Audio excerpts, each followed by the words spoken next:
Réveille-toi, Arnold. Le mégalodon t'a avalé. Toc toc, Arnold. Suis le lapin blanc. Le mégalodon est un requin de la famille des Otodontidae, qui mesure 15 mètres de long et qui fait 40 000 kilos. C'est le chasseur le plus dangereux des profondeurs marines, situé tout en haut de la chaîne alimentaire. Les mégalodons se nourrissent de petites baleines, même celles qui les surpassent en taille. Ne possédant ni vitesse ni endurance, les mégalodons assomment leurs victimes en essayant de leur briser les os et d'endommager les organes vitaux, tels que le cœur et les poumons. Les mégalodons possèdent 276 dents, disposées en 5 rangées, la plus grande d'entre elles atteignant 19 cm de long. C'est 3 fois plus que celle du grand requin blanc. La mâchoire du mégalodon mesure 2 mètres de haut, 2 mètres et demi de large, et il a une force de morsure atteignant 100 kN. Ça représente 9 fois plus qu'un grand requin blanc, et ça permet au mégalodon de briser l'épine dorsale des petites baleines.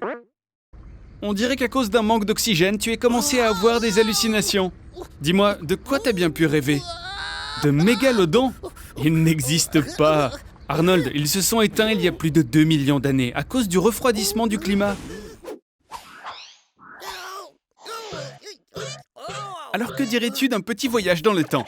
Pas trop loin. Disons environ 66 millions d'années. Voilà, tu y es. Rappelle-toi la règle du voyageur dans le temps.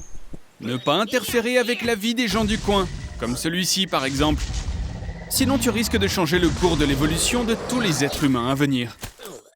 Arnold, c'est pas un ours? Lève tes fesses et sors d'ici. Un T-Rex peut atteindre une vitesse de 19 km/h. Vu ta forme actuelle, il est temps pour toi de commencer à prier. Après tout, la puissance de la morsure de ce lézard est presque le double de celle d'un mégalodon. Et grâce à sa force musculaire, il pourrait facilement jongler avec un hippopotame. Arnold, je t'avais prévenu, regarde où tu mets les pieds. Ne cours pas tout droit, essaye de zigzaguer.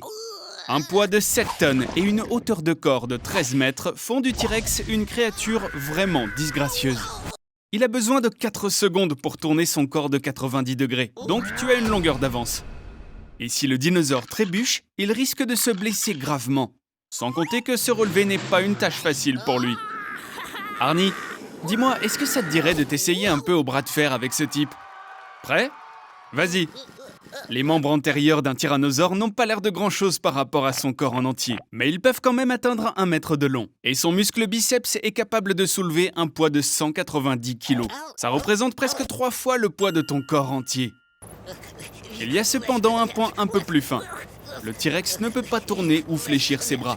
Donc, avec la bonne technique, tu as toutes les chances de gagner. Allez, Arnie, montre à cette bête qui est le roi des dinosaures ici. Oh mon Dieu, non, c'est pas possible, c'est un dinosaure! Oh, Arnold, tu m'as fait peur! Ah, je vois, tu as décidé d'aller visiter un musée sur leur histoire. Dis-moi, c'est vraiment cool ici! Il y a même Orochimaru de Naruto qui est ici. J'ai entendu dire qu'il connaît des techniques secrètes de résurrection. Il peut ramener les choses mortes à la vie. Hein? Quoi? Non! Il fait ça sur les dinosaures! Mais courez, bande d'idiots! Les dinosaures sont très dangereux. Que ce soit des herbivores, des carnivores, ou même ces dinosaures radicaux. Ils sont follement en colère. Et je parie que tu le serais aussi si tu n'avais pas mangé depuis 66 millions d'années. De plus, les dinosaures sont encore plus en colère, ce qui est compréhensible maintenant qu'ils voient ce qui est arrivé à leurs descendants au cours de l'évolution. Tous les dirigeants du monde ont déclaré la loi martiale. Hélas, on en sait vraiment très peu sur le véritable comportement des dinosaures. Il semblerait que la meilleure solution qu'ils aient trouvée est d'engager un spécialiste de la dinde enragée. Attaque! Les dinosaures ont régné sur la Terre pendant 160 millions d'années. Mais c'est la chute d'une météorite qui a changé le cours de l'évolution et a permis le développement de nos ancêtres, les mammifères. Désormais, seuls les plus forts survivront. Mais qu'est-ce qu'il est encore en train de se passer? Attends, je crois que j'ai compris. Au cours des 66 derniers millions d'années, le climat de la Terre est devenu plus froid et la quantité de dioxyde de carbone dans l'atmosphère a changé. On dirait que les dinosaures ne peuvent plus vivre ici et qu'ils vont s'éteindre une fois de plus. Que faire?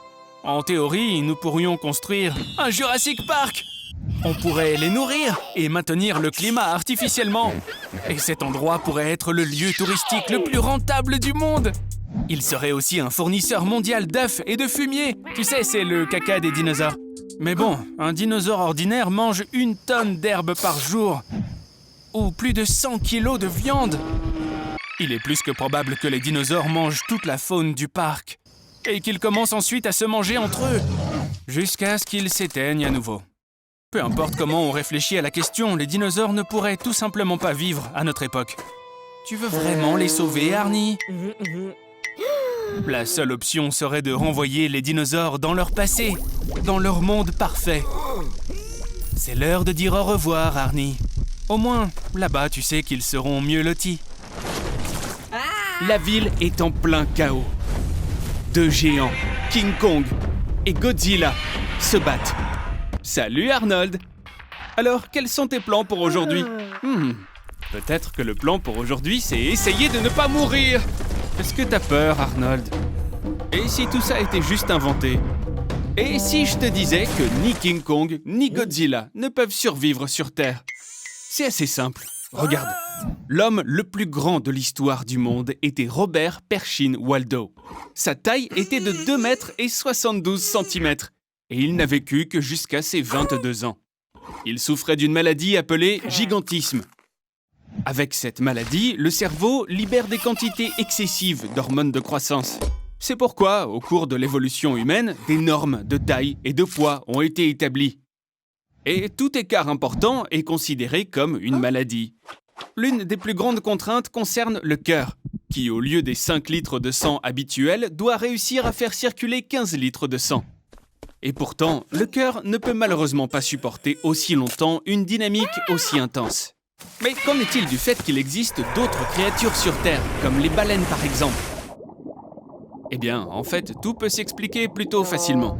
La densité de l'eau est supérieure à celle de l'air, et presque égale à la densité d'un humain. C'est la raison pour laquelle on peut flotter à la surface de l'eau salée. Et ça signifie que l'habitat lui-même supporte le poids des êtres vivants. Par exemple, les baleines, dont les ancêtres, il y a 50 millions d'années, ressemblaient à un chien avec des sabots. Godzilla et King Kong ne pourraient tout simplement pas exister sur Terre, et tout cela grâce à notre ami la gravité. Mais si nous disions que nous supprimons la gravité pour permettre scientifiquement l'existence de Godzilla et celle de King Kong, tout ce qui est sur Terre et qui n'est pas fixé au sol, eh bien, s'envolerait dans l'espace. Ça veut dire par exemple que les gens, s'ils sont à l'air libre, seraient projetés dans l'au-delà. Et les petits chanceux qui se retrouvent quelque part dans une pièce de leur maison, ils pourront vivre encore un certain temps, jusqu'à ce que les maisons finissent elles aussi par s'envoler. Et à la fin, notre planète finira par s'effondrer complètement en morceaux. Par conséquent, pour détruire la Terre, il ne serait même pas nécessaire d'attendre un combat entre 2 géants. On peut simplement désactiver la gravité.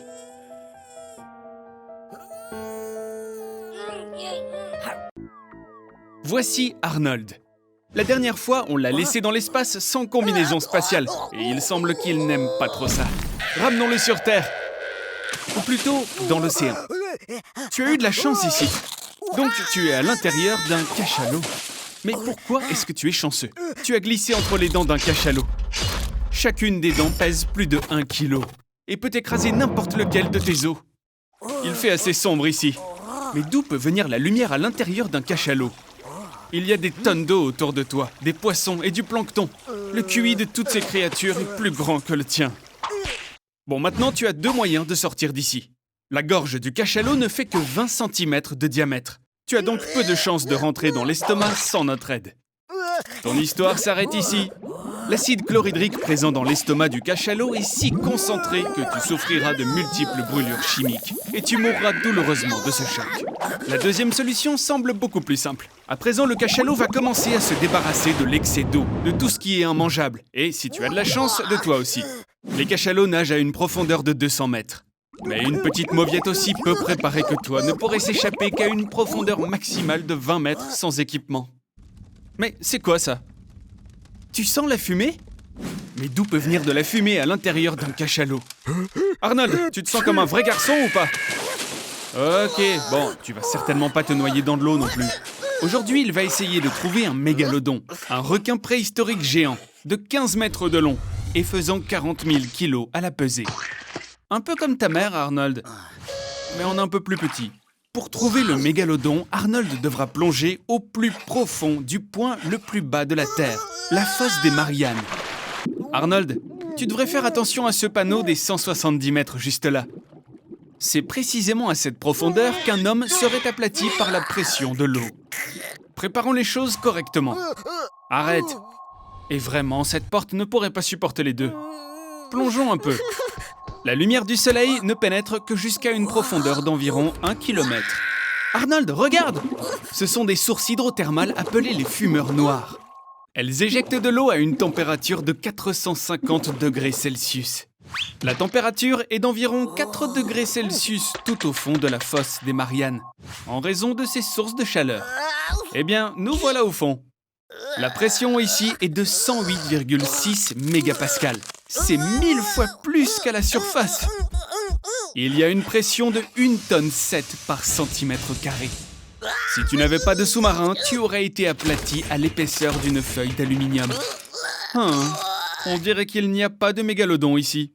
À cause de la haute pression, tout ce qui se trouve à cette profondeur se transforme en mucus visqueux. Donc, c'est un petit peu comme à la maison ici. Allez, partons de là. Comme on a pu le voir, il n'y a pas de mégalodon, de sirène ou d'autres créatures magiques dans la fosse des Mariannes. Tout ça, ce sont des contes de fées. Tu sais, Arnold, j'avais tort. Ta mère ne ressemble pas à un mégalodon. Plutôt à l'archidémon Cthulhu. Arnie, réveille-toi! Il y a une tornade géante qui se précipite vers ta maison. Dépêche-toi, cours! Tu dois sortir dans la rue et être à l'air libre. Bien joué. Bon, bien sûr, pour vraiment sauver tes fesses, ça aurait été une bonne idée de te cacher dans le sous-sol de ta maison. Mais bien sûr, il est plus intéressant pour moi et pour nos téléspectateurs de voir ce qui t'arrivera à l'intérieur de cette tornade. T'es prêt? Et c'est parti! Alors il y a quoi à l'intérieur? La largeur de l'entonnoir des plus grandes tornades peut atteindre 1500 mètres. Tu seras exactement là où ça tourne. Chaque année, aux États-Unis, environ 1000 tornades se forment. Et parmi elles, seulement quelques-unes sont vraiment gigantesques. Évidemment, tu as encore de la chance, Arnie. Tu es dans l'une de ces tornades. Je pense que c'est le bon moment pour parler de la basse pression et de la décharge d'oxygène. La pression atmosphérique à l'intérieur d'une tornade est si basse que tes poumons ne peuvent pas extraire suffisamment d'oxygène de l'air. Et après quelques minutes seulement, tu t'évanouis et tu suffoques. Enfin, j'en avais tellement marre d'entendre tes petits cris là. Un air aussi raréfié équivaut à escalader le mont Everest sans bouteille d'oxygène. Le tourisme de montagne, c'est clairement pas pour toi, Arnie. Mais à l'intérieur de la tornade, plutôt que de mourir par manque d'oxygène, tu vas probablement périr à cause de la collision avec d'autres objets traînés à l'intérieur, avec toi. Tu sais, des arbres volants, des animaux, des voitures, des toits de maisons et même des maisons entières. Tout ce qu'on va rencontrer sur le chemin de la super puissante tornade sera détruit en morceaux et tourné à une vitesse pouvant atteindre 500 km/h. Et même si tu imagines que, par miracle, tu peux éviter ces collisions avec tous ces débris, et si une bouteille d'oxygène n'est pas un souci, et que tu survis d'une manière ou d'une autre à l'intérieur de la tornade, eh bien, n'oublie pas. La tornade va se terminer tôt ou tard. Et donc, l'entonnoir va te laisser partir, et tu tomberas d'une certaine hauteur pour revenir sur la terre ferme. Tu ne survivras certainement pas, Arnie. Bon, d'accord, je vais te sauver à nouveau. Je sais même pas pourquoi je fais ça, et ne me remercie pas, hein. Elon Musk a lancé une nouvelle fusée dans l'espace. Et l'espace a lancé une météorite en retour sur Elon Musk. Arnold, on se calme. Tu ne sais même pas ce que c'est qu'une météorite. Un météore, c'est un corps céleste très large, d'origine cosmique. Leur masse peut varier de quelques grammes à quelques milliers de tonnes. Et ne t'en fais pas, il n'existe qu'un seul cas où une météorite a frappé une personne dans l'histoire. C'était en 1954. Et même, il a juste été touché à la jambe. Tiens, on dirait que quelqu'un s'est porté volontaire pour sauver la planète. Et on dirait aussi qu'il déborde d'enthousiasme. Ça ne m'étonnerait pas que cet épisode devienne le plus court de tous les temps. Et qu'il ait une fin heureuse. Ah non. Bon, c'est pas grave. Comme d'habitude, comme d'hab. On dirait que notre planète est sur le point d'être détruite. Ou peut-être qu'il y aurait un autre sauveur. Est-ce que ça pourrait être Arnold ? Excellent. On va choisir une tenue pour toi. Alors, celle-ci, non. Ça, certainement pas. Oh, non, surtout pas ça. Voilà, celle-là. C'est celle-là qu'il te faut. En fait, on pourrait se contenter de ce projet de SpaceX appelé DART. En 2022, il est prévu de lancer un vaisseau spatial qui pèse 500 kg pour qu'il percute un astéroïde nommé Didymos, et ce à une vitesse de 6 km par seconde. Le pilote automatique n'a pas encore été installé, donc tu vas devoir piloter manuellement, et ainsi devenir un vrai héros. Oh waouh! Arnold, t'as réussi à survivre. Bon, à peu près comme toutes les autres formes de vie les plus minables, comme les microbes. Mais à présent, on a un petit problème avec l'eau. Après qu'une météorite de 100 km de diamètre ait frappé la Terre, l'onde de choc a détruit presque toute vie, sur un rayon de 100 000 km² autour. Il y a eu une énorme libération de soufre, et la poussière et les cendres de toute cette destruction se sont élevées dans la haute atmosphère, et ont bloqué l'accès aux rayons du soleil. Tu dois avoir faim. C'est bien que tu aies gardé ta nourriture spatiale dans la fusée. Y avait pas de nourriture? Oh, ça c'est terrible. Parce qu'il n'y a plus de nourriture sur Terre non plus. En tout cas, c'est bien que tu portes une combinaison spatiale ici, car il fait moins 50 degrés dehors. Et il ne faudrait pas marcher ici très longtemps. Attention! J'avais oublié de te prévenir, mais les cafards aussi ont survécu. Et on dirait aussi qu'ils ont muté, juste un tout petit peu. Tu ferais mieux de courir. Vers l'infini et au-delà! Arnold! Oh, mais comment diable tu as pu te retrouver dans une telle situation? Rhabille-toi, Arnie. Parce que, tu vois, avec un corps comme le tien, on risquerait de perdre tout notre public féminin. T'es en train de chercher des points communs entre toi et Schwarzenegger? Bon, tu en as au moins un. C'est ton nom, bien sûr. Tu vas devoir commencer à faire de l'exercice si tu veux obtenir un corps comme le sien. Et aussi abandonner ton régime alimentaire habituel. À moins que tu n'aies d'autres options en tête. Arnold, t'es sérieux? Des stéroïdes?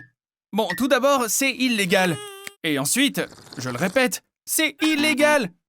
Les muscles qui sont composés de protéines se construisent grâce à ce qu'on appelle des micro-déchirures, qui se reconstituent en quelques jours et qui rendent le muscle plus fort et plus gros. Les stéroïdes sont des substances qui, une fois dans le corps, sont transformées en hormones. Ces hormones doublent le processus de récupération. Et dans le même temps, elles augmentent drastiquement le volume musculaire. Après avoir pris autant de testostérone, des processus irréversibles ont commencé à travailler dans le corps. Tu verras une augmentation de l'acné, une diminution de la taille des testicules et une agressivité injustifiée. Même si, de mon côté, je connaîtrai la raison de ton agressivité. Ne t'inquiète pas, Arnold, au moins tu auras quelque chose qui sera devenu grand. Il semble que ce traitement soit fait pour les gens, dirons-nous, paresseux. Exactement comme toi. En fait, utiliser des stéroïdes, ça veut dire que tu n'auras même pas besoin de faire de l'exercice pour prendre du poids. Bon, bien sûr, il faut préciser que consommer autant de testostérone va finir par augmenter ta libido. Tu auras envie de plus de contact physique, et ce, presque immédiatement. Hé, Arnold! Oh, allez! Non, c'est vraiment trop, là. Alors comme ça, tu as décidé de télécharger tes photos sur une application de rencontre. Félicitations! On dirait bien que tu as un match. Et à en juger par ces photos, vous avez beaucoup de choses en commun. Comment tu vas la surprendre lors de votre premier rendez-vous?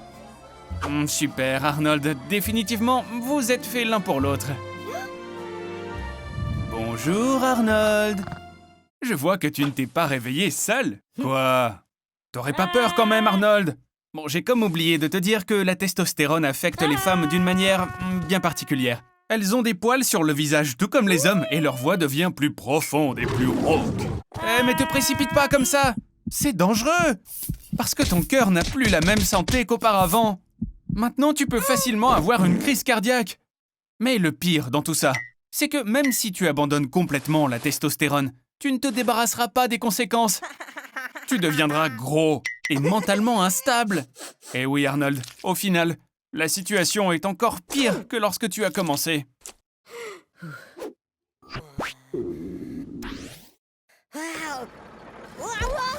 Eh oui, Arnie, tout ça est à toi, mais à une condition.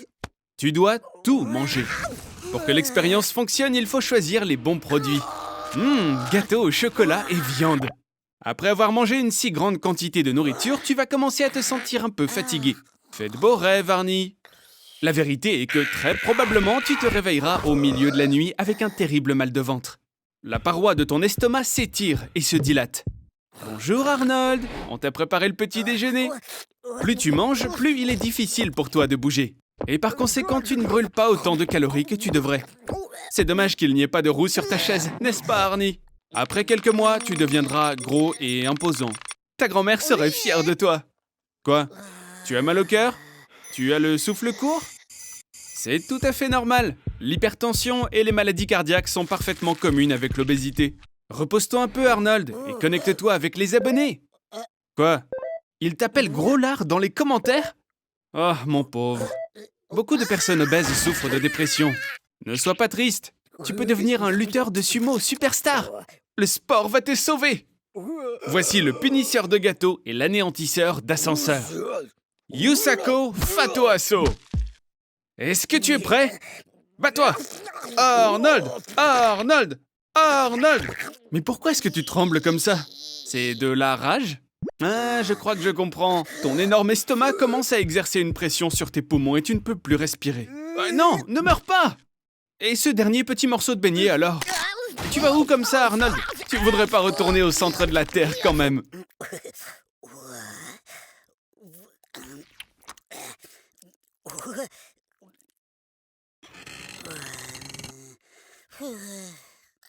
Je suis sûr qu'on peut utiliser ça pour notre sujet d'aujourd'hui.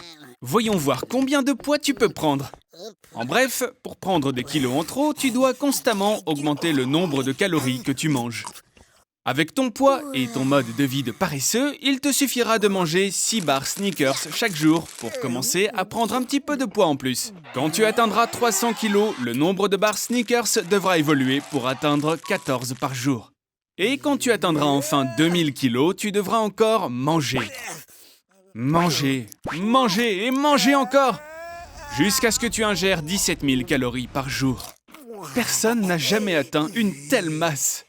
2000 kilos détruiraient tout simplement ton corps. La graisse comprimera tes organes et tes veines, et tu commenceras à suffoquer. Tes os les plus solides, qui sont 4 fois plus résistants que le béton, se briseront si tu essaies de te tenir debout. À ce poids, tu pourras vivre quelques secondes seulement, jusqu'à ce que ta graisse t'étrangle complètement. Alors, aspirons un petit peu tout ça. Oh, dis-moi, il semble que tu devrais emprunter un soutien-gorge à ta mère. Plus il y a de graisse dans le corps, plus la production d'hormones féminines est intense. La poitrine devient plus large, la voix devient plus fine, et ton ami ne croise plus vraiment le soleil le matin pour célébrer les nouvelles journées. Ça pour une surprise? On dirait que Lolita 97 a un mari plutôt jaloux. N'essaye pas de t'enfuir, là tu n'as pas beaucoup d'options. Il y a assez de graisse dans ton corps pour que tu puisses rester assis dans un placard sans nourriture pendant au moins 3 ans. Tout ce que tu as besoin de faire, c'est de prendre quelques vitamines et de boire de l'eau. Peu importe. Qu'est-ce qui pourrait être plus merveilleux qu'une promenade d'été dans un parc?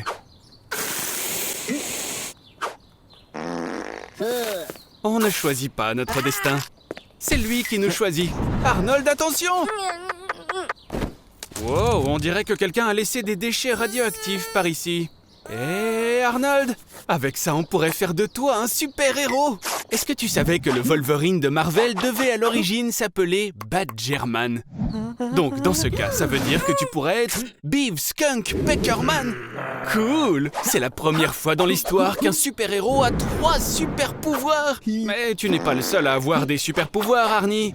Par exemple, ce maître sabre japonais, Isao Machi. Il est capable de trancher une balle qui voyage à une vitesse de 320 km à l'heure.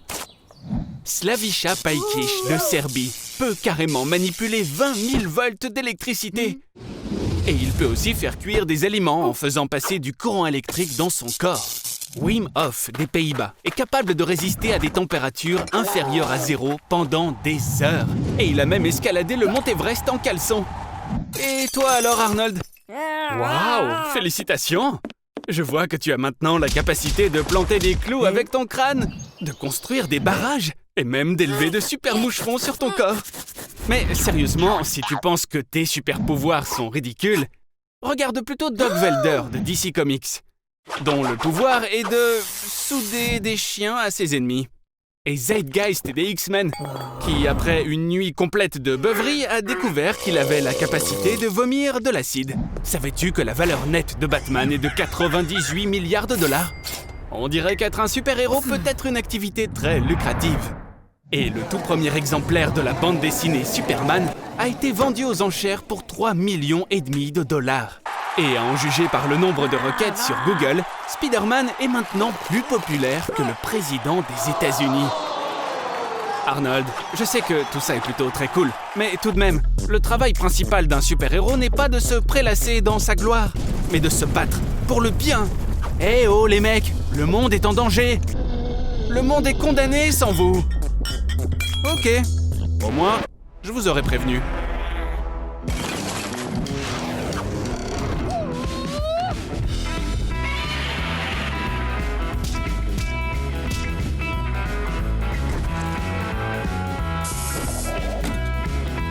Bon, maintenant, imagine si tu avais 2 têtes. Tu serais bien plus populaire. Ta vie serait bien plus intéressante. Tu serais plus intelligent. Et tu pourrais enfin apprendre à faire du vélo normalement. Oh, regarde, c'est le mec qui était sur l'affiche. Le maître de cérémonie. Oh mon Dieu! Ce lion vient-il vraiment d'avaler le mec à 2 têtes en entier? Non, en fait. Il semble que les têtes soient indemnes. Mais qu'est-ce qu'il va bien se passer maintenant? Est-ce que le grand spectacle de la saison va être annulé? Il semblerait que le directeur t'ait remarqué et il voudrait que tu fasses partie de la distribution. Mais seulement si tu acceptes que ces 2 têtes toutes neuves soient cousues sur ton corps. C'est ce dont tu as toujours rêvé, n'est-ce pas? Et en fait, tout ça te va plutôt bien, Arnold. Il est maintenant temps de répéter ton rôle. J'espère au moins que tu ne vas pas te planter et déshonorer ces belles têtes. Tu vas devoir jongler en faisant passer ton monocycle sur un tremplin, à travers des cerceaux qui seront en feu. Ouais! Ils n'ont pas l'air d'apprécier que tu sois aussi stupide, Arnie. Est-ce que tu pourrais, s'il te plaît, ne pas interférer avec les pros qui gèrent ton corps? Parce que tu vois, tout ce qu'on te demande, c'est de ne pas gâcher la performance. L'heure de gloire est arrivée. Tous les yeux sont rivés sur toi, Arnold. Aujourd'hui, tu es la pièce maîtresse du spectacle. Croise les doigts, mon pote. Tu te débrouilles très bien. Encore un peu, et... Est-ce que c'est Tagaya, là-bas? Elle serait pas venue te voir? Oh non, non, ne te laisse pas distraire! Pas maintenant, Arnold! Quel abruti! En essayant d'être un gentleman, tu t'es déshonoré, ainsi que les frères Troul. Ce sera malheureusement le plus grand échec que ce cirque n'ait jamais connu. Psst! Arnold! Arnold! Réveille-toi! Tu les as tellement énervés que maintenant ils veulent se débarrasser de toi. Tu réalises quand même que tu ne peux pas les fuir, n'est-ce pas? Bien que tu es tellement maladroit que tu sembles avoir réussi. Enfin presque.